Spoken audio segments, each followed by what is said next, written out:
casa.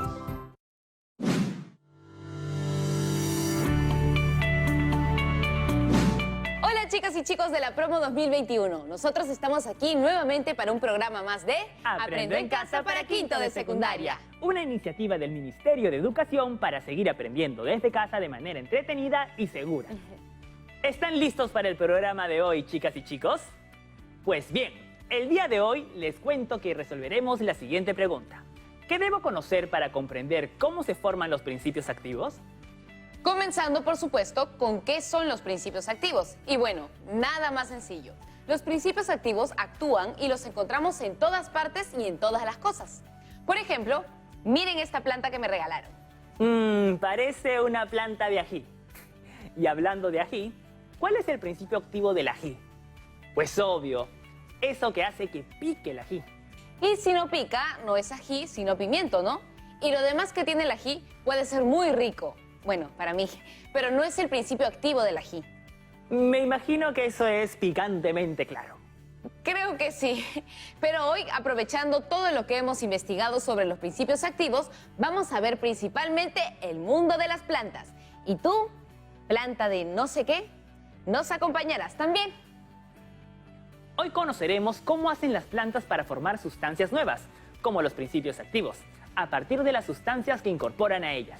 Este programa busca que todas nuestras chicas y chicos de la promoción 2021 conozcan en primer lugar que los principios activos de algunas plantas les otorgan propiedades especiales, que pueden ser medicinales, y cómo se hace para recuperarlos. Pero tenemos que comenzar por el principio. Y el principio es lo más chiquitito. Tenemos que comenzar por el átomo y todo lo que le sigue al átomo, para saber de qué está hecho todo lo que existe, incluyendo, por supuesto, los principios activos de las plantas. Por ejemplo, ¿cuál es la química del picor del ají? Solo como ejemplo, porque eso no lo vamos a ver. Miren, tenemos unos videos en los que nos exponen sus respuestas a 3 preguntas que les hicimos.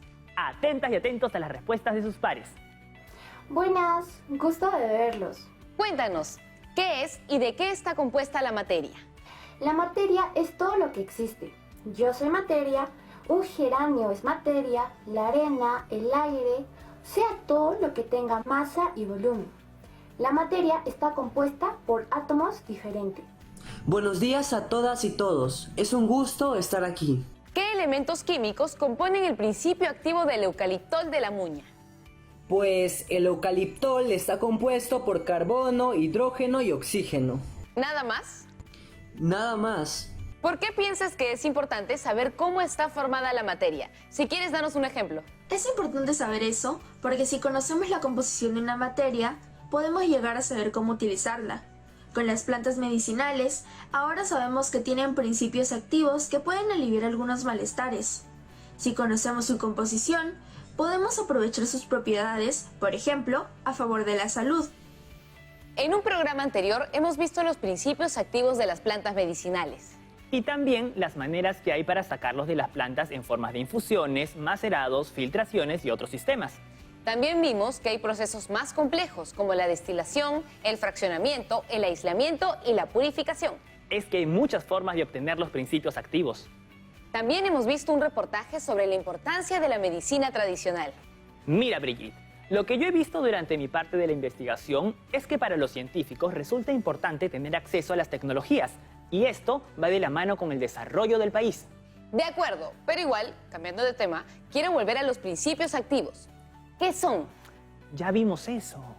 ¿Podrías decirlo de nuevo, por favor, con más detalle? Claro que sí, compañera. Son sustancias que son producidas por el metabolismo de los vegetales, o sea, por las reacciones químicas que ocurren dentro de las plantas. Haciendo eso se pasan la vida a los seres vivos. Disculpen la redundancia. Mario, ¿crees que todas las sustancias de las plantas les hacen bien a los seres humanos? Pues hemos estudiado hasta ahora las que hacen bien, pero también algunas pueden ser tóxicas. Por ejemplo, quiero ver cuánto has investigado. Bueno, al sabio griego Sócrates lo condenaron a muerte y le hicieron tomar un destilado de una plantita, la cicuta. Correcto, pero la mayoría de las plantas que conocemos tiene acciones terapéuticas. Muchos conocemos o hemos escuchado hablar sobre el tabaco, y fumar tabaco pues mata. Vaya que estás negativo hoy día. No, nada que ver. Es que mucha gente piensa que todo lo que viene del mundo vegetal, las plantas y árboles, es bueno, pero no necesariamente. Hay tantas plantas en este mundo. Recordemos que en nuestro país tenemos al menos 1.400 especies de plantas con propiedades medicinales de usos conocidos por las poblaciones locales y que también son utilizadas por las industrias farmacológicas. Bien, pues algunas se usan desde la antigüedad para curar y sus principios activos han sido extraídos usando diversos procedimientos desde la época de los antiguos griegos. Y más recientemente se ha conseguido conocer su verdadera composición química. Pero ¿sabes lo que yo he encontrado? Dime, El mismo principio activo en plantas medicinales distintas.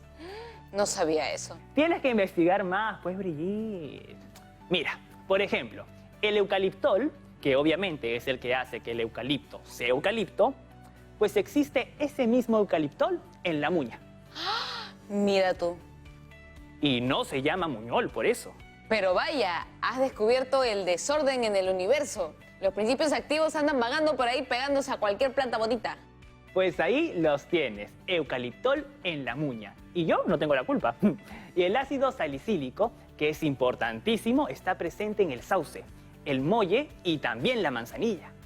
Ah, vaya, 3 fuentes. 3 fuentes, 3. Y hay un principio activo que se llama anetol, que está en el anís y también en el hinojo. Y es precisamente ese anetol lo que le da su sabor y olor característico al anís. Entonces, el hinojo tiene sabor de anís. Me imagino, no conozco el hinojo.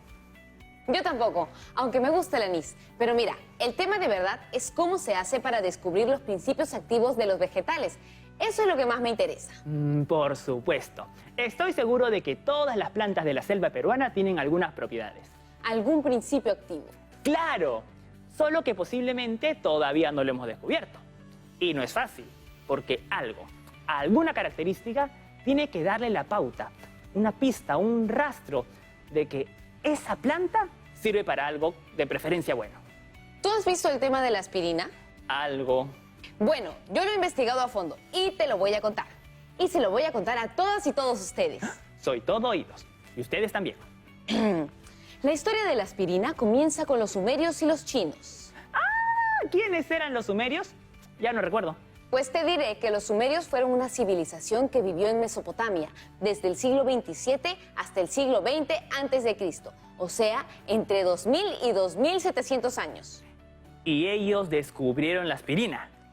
No precisamente, pero se sabe que ellos estaban usando las hojas de sauce como analgésico antes del año 1000 a.C. ¡Wow! O sea que las hojas del sauce tienen propiedades. La primera mención de ese analgésico, Mario, tú sabes lo que es analgésico, ¿no? Claro, pues es algo que te quita el dolor. Bien, Mario. Bueno, Hipócrates es un médico que vivió entre el año 460 y el año 370 a.C. y es el padre de la medicina griega, o sea, el padre de la medicina occidental, o sea, la medicina que generalmente usamos cada vez que necesitamos. Pues Hipócrates usaba un brebaje extraído de hojas y cortezas de sauce para aliviar los dolores y la fiebre de sus pacientes. ¡Ajá! Los indígenas americanos utilizaron el sauce para eso mismo. Y también el árbol de la quina, que está en el escudo nacional. Y estamos en el Bicentenario. Hay que hablar de la quina y de la quinina. Todo ese tema es totalmente peruano. Sí, por supuesto. El caso es que a principios del siglo XIX, un farmacéutico francés llamado Henri Leroux aisló por primera vez la salicina en forma cristalina. La salicina es solo parte de la aspirina, me imagino. Sí, porque el químico italiano Raffaele Pirias separó el ácido salicílico, que es distinto, de la salicina. Y eso lo extraían del sauce. Bueno, la salicina también se encuentra en otras plantas. Una sobre todo, la que científicamente se llama Spiraea ulmaria. ¿Y qué pasó? Pasó que los dos compuestos juntos, la salicina y el ácido salicílico, tenían un efecto más potente, pero resultaban muy irritantes para el aparato digestivo. Bueno, eso se sabe hasta hoy. Cuando te recetan aspirina, te dicen que la tomes con los alimentos para que no te dé acidez. Así es, pero en 1897, Felix Hoffmann, por encargo del doctor Arthur Eichelgrun, que era director de la investigación de la compañía Bayer, consiguió la acetilación del ácido salicílico y la síntesis de la aspirina. Ajá. ¿Él fue que hizo qué? Para acordarme. el que logró la acetilación del ácido salicílico. Ah, y sintetizó la aspirina. Así fue. ¿Y cómo se le ocurrió? Buena pregunta. ¿Dices eso porque te la sabes o porque no te la sabes? Pues me la sé. Y te cuento que el padre de Felix Hoffmann padecía de reumatismo crónico. Su hijo lo trató con ácido salicílico y parece que no le cayó tan bien. Entonces se puso a investigar y fue así que resolvió con éxito la fórmula de la aspirina como una mezcla de acetil y ácido salicílico, o más bien la acetilización del ácido salicílico. ¿Y por qué se llama aspirina? El nombre de aspirina proviene del vocablo Spiraea, que designa a la familia de las plantas a la que pertenece la Spiraea ulmaria, y de ahí la sílaba espir. ¿Y de dónde aparece esa planta? ¿El origen no era del sauce? El sauce es un árbol. Sí, pero a la postre también participó esta planta, la Spiraea ulmaria, que es una planta con flores bastante conocida y comercializada como extracto hasta el día de hoy. Ajá. ¿Y esta planta, que debe ser muy antigua, qué vela lleva en este entierro? Lleva una vela chiquita, porque la Spiraea ulmaria también tiene propiedades antiinflamatorias y analgésicas, etc.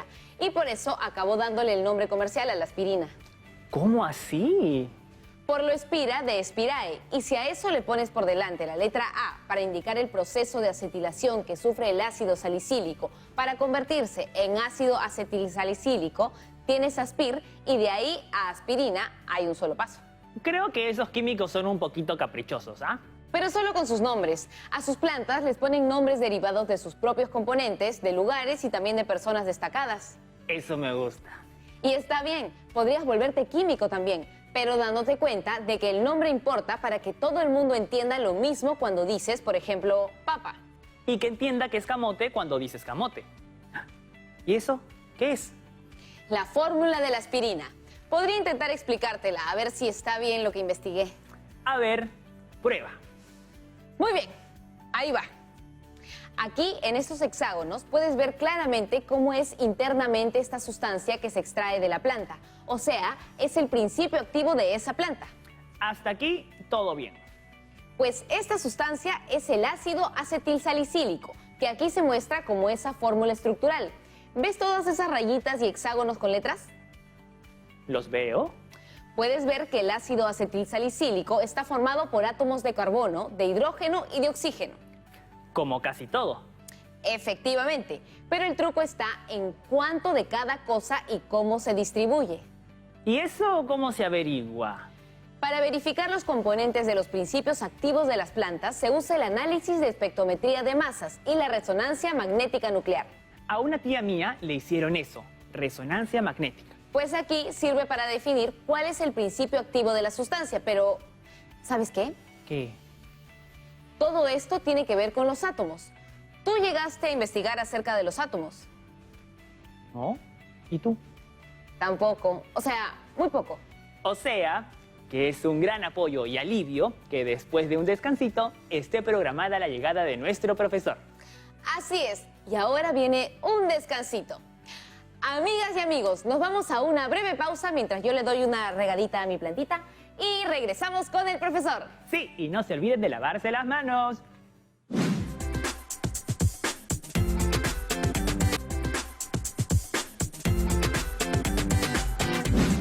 Hola chicas y chicos, bienvenidos de vuelta.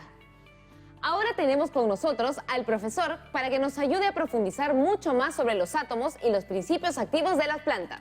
Y se trata de... Se trata de un montón de cosas, pero principalmente de átomos, que son lo que le da forma y presencia a todo lo que existe. Hola queridos Mario y Brigitte. Veo que tienes una planta de tomillo. Ah, era una planta de tomillo, yo pensando que era una de ají. Me faltó investigar más sobre las plantas al parecer. No te preocupes Brigitte, aquí todos aprendemos juntos.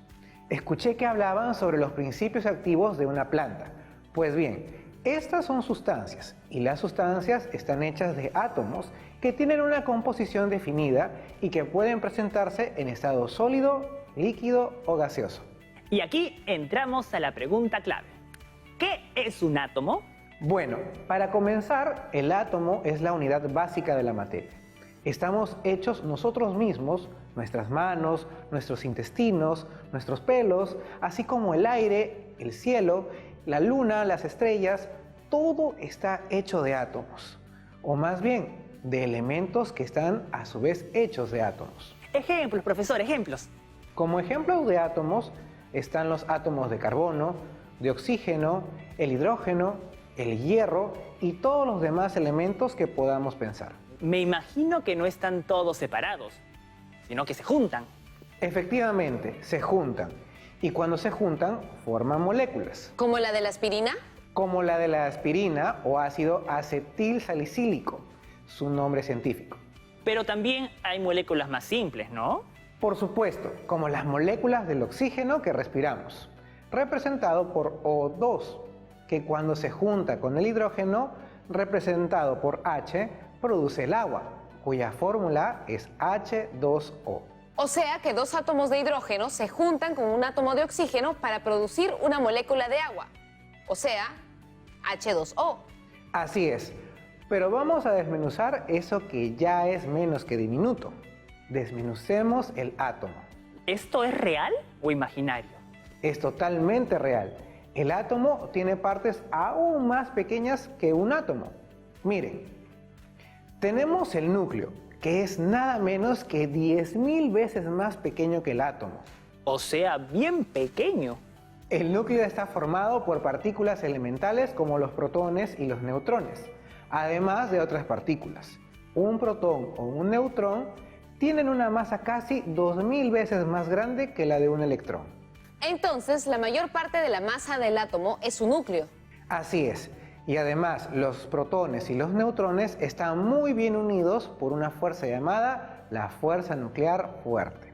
El diminuto núcleo tiene carga positiva. ¿Y los electrones, profesor? De acuerdo al modelo mecánico cuántico del átomo, los electrones se mueven en las REMPES, regiones energéticas probables de hallar al electrón, formando la nube electrónica negativa, que gira alrededor del núcleo, atraídos por este, como vemos en la lámina. En su estado fundamental, el átomo está en equilibrio, es neutro. Por ejemplo, el átomo de carbono presenta 6 protones en su núcleo que atraen a los 6 electrones de la nube electrónica, por lo que resulta eléctricamente neutro. Bueno, todos estos datos son necesarios en el análisis químico de los principios activos de las plantas para identificar qué átomos son exactamente, así también para todas las demás sustancias. Es necesario identificar qué átomos exactamente forman el principio activo para poder manejarlo. Otra particularidad es que los átomos tienden a unirse unos a otros para formar sustancias más complejas. ¿Qué tal capricho? ¿Por qué lo hacen? Prácticamente todas las sustancias que encontramos en la naturaleza están formadas por átomos unidos. Pero podrían quedarse aislados si quisieran, ¿no? Si es que les resultara posible como a los gases nobles, pero pasa que si los átomos no se unieran, pues no habría compuestos, que son la mayoría de sustancias que constituyen, por ejemplo, nuestro cuerpo. Una piedra, un aceite. ¿Yo no existiría? No. Y por otro lado, volviendo a nuestro material anterior, 9 átomos de carbono se unían a 8 átomos de hidrógeno y 4 de oxígeno y formaban el ácido acetilsalicílico. O sea, la aspirina. ¿Y los átomos cómo hacen para quedarse unidos? Tienen más motivos, pero principalmente porque a los átomos les gusta ser estables, es decir, por lo general, tener 8 electrones en su último nivel de energía. ¿8 electrones? A esto se le llama la regla del octeto. Entonces, en el afán de lograr el octeto, los átomos se unen unos con otros y todos felices. Y gracias a que los átomos se unen y desunen, podemos formar sustancias con propiedades particulares como por ejemplo ¿El qué, profesor? el agua, pues. ¿Qué constituye el H2O? 2 moléculas de hidrógeno y una de oxígeno. Creo que H2O es la fórmula química más conocida, ¿no? Ya lo creo, y merecidamente. El agua es un compuesto muy estable. En condiciones normales no se altera y no reacciona con muchas sustancias. ¿Y qué propiedades tiene que no conozcamos por el día a día? Tal vez su capacidad para actuar como medio en el que ocurren reacciones químicas. Casi todas las reacciones del cuerpo humano, así como otras reacciones importantes sobre la Tierra, se llevan a cabo en un ambiente acuoso. y el agua y el dióxido de carbono son los materiales iniciales de la fotosíntesis, o sea, el proceso que hace posible la vida en la Tierra. ¿Algún otro compuesto tan común como el agua? Pues la sal de mesa es conocida desde que existe el ser humano. La fórmula de este compuesto iónico es NaCl. Un catión de sodio y un anión de cloruro. Así es. Muy bien, entonces, durante el programa de hoy hemos conocido que las plantas medicinales contienen sustancias o principios activos que son compuestos que a su vez, y como toda materia, está formada por átomos unidos por enlaces químicos. Conocer los átomos que forman las sustancias nos permite identificarlas mediante el análisis químico y así determinar qué propiedades tienen. Algunas tienen propiedades analgésicas, otras antiinflamatorias o astringentes, desinfectantes, etc. ¿Qué podemos aprovechar para conservar la salud? Profesor, me acaban de llegar algunas preguntas. ¿Nos ayuda a contestarlas? Encantado. ¿De qué manera se encuentran los principios activos en las plantas medicinales? Se encuentran presentes en las plantas medicinales como sustancias complejas. Profesor, la segunda es, ¿cómo se forman los principios activos? Pues se forman por enlaces químicos o uniones entre los átomos de diferentes elementos. Ya, y la última. ¿Qué ventajas brinda la química en la investigación de los principios activos? Pues les diré que el conocimiento y la investigación que ha llevado a la química a identificar los principios activos de las plantas medicinales es un saber que nos permite conocer las propiedades que tiene y cómo debemos utilizarlas para aliviar algunas dolencias en los seres humanos. ¿Hay más preguntas? No, profesor, muchas gracias. Pues entonces me despido de ustedes dos y de toda la promoción 2021 en todo el Perú. Y les pido que se cuiden mucho, que aseguren una buena ventilación de los ambientes de su hogar, que se laven muy frecuentemente las manos, usen doble mascarilla y por último, quédense en casa. ¡Chao! Bueno, este programa ha estado lleno de detalles y creo que debemos hacer un resumen. Por supuesto. Comienza tú. Comienzo yo. Hemos visto que la investigación química es crucial para conocer los ingredientes de muchas sustancias que utilizamos a diario, tanto para nuestro consumo como para el alivio de enfermedades. El análisis químico, usando distintas técnicas y tecnologías, se viene desarrollando a lo largo de toda la historia de la humanidad para identificar, formular y conocer los principios activos de las plantas. Estos principios activos son los que tienen consigo las propiedades medicinales. Y conocer todo sobre las propiedades medicinales y usarlas cada vez mejor es todo un desafío en el contexto de nuestro bicentenario, porque si algo necesitamos es la mejor medicina posible. Por eso hemos visto que el átomo es la unidad fundamental de todas las sustancias, entre ellas las que forman mi dedito meñique, las de las plantas medicinales y las de todo lo que existe o puede existir. Hemos visto que el átomo contiene un núcleo muchísimo menos que diminuto, totalmente invisible a los ojos, salvo con tremendos microscopios. Hemos visto que los átomos tienden a unirse con otros átomos para estar estables, que es lo que les gusta. Y uniéndose, forman todas las moléculas u otros compuestos que existen, entre ellas, como dijimos, los principios activos de las plantas. Y también aprendí a diferenciar y reconocer una planta de tomillo. Hemos avanzado mucho en nuestro camino de aprendizaje. Y con esto nos despedimos. ¡Hasta la próxima! Y pásenla bien. Lávense las manos. Y cuídense mucho. ¡Chao!